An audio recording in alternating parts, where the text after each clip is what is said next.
બેનની ફરિયાદો બાદ પણ દબાણો દૂર ન થતા આજની કમિટી પર શું નિર્ણય કરવામાં આવ્યો છે, કોની સામે કરવામાં આવ્યો છે અને કયા પ્રકારે કાર્યવાહી થશે?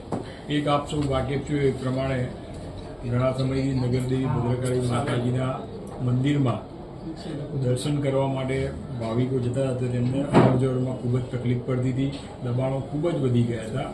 વખતો વખત એની કમિટીમાં દરેક સભ્યો દ્વારા રજૂઆત કરવામાં આવી, સ્ટેન્ડિંગ કમિટીમાં પણ થઈ હતી, કોર્ટમાં પણ થઈ હતી અને જે તે સમયે અમારા ધારાસભ્યો પણ એની રજૂઆત કરેલી હતી.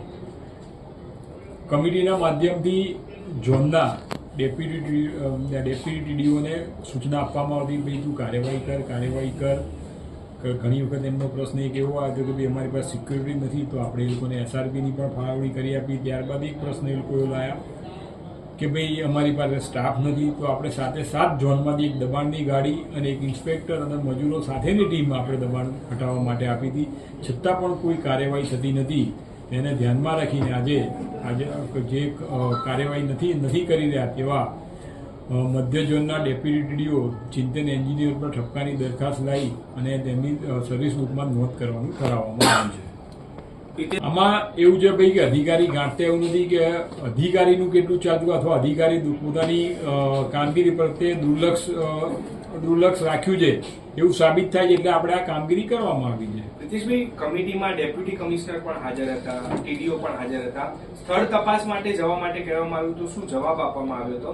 કામગીરીની બાંયધરી તો દર વખતે આપે છે, પણ એક ડીવાયએમસીએ જે તે અધિકારીને પૂછ્યું કે ભાઈ શું પરિસ્થિતિ છે, તો એના દ્વારા એવો જવાબ આપવામાં આવ્યો કે અમે કામગીરી કરીએ છીએ અને બધું ખુલ્લું છે. તો કમિટીના સભ્યો સાથે બધા અમે લોકો કીધું કે અમે અત્યારે સ્થળ પર આવવા માટે તૈયાર છીએ, આપણે અહીંથી સ્થળ પર જઈને જોઈ લઈએ.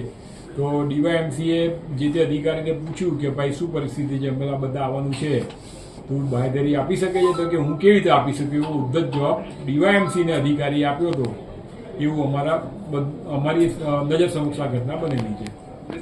એવું મારા ધ્યાનમાં નથી આવ્યું, પણ છતાં પણ કોઈ કોર્પોરેટ એવું ધ્યાનમાં લાવશે તો આપણે સૂચના આપી દઈશું.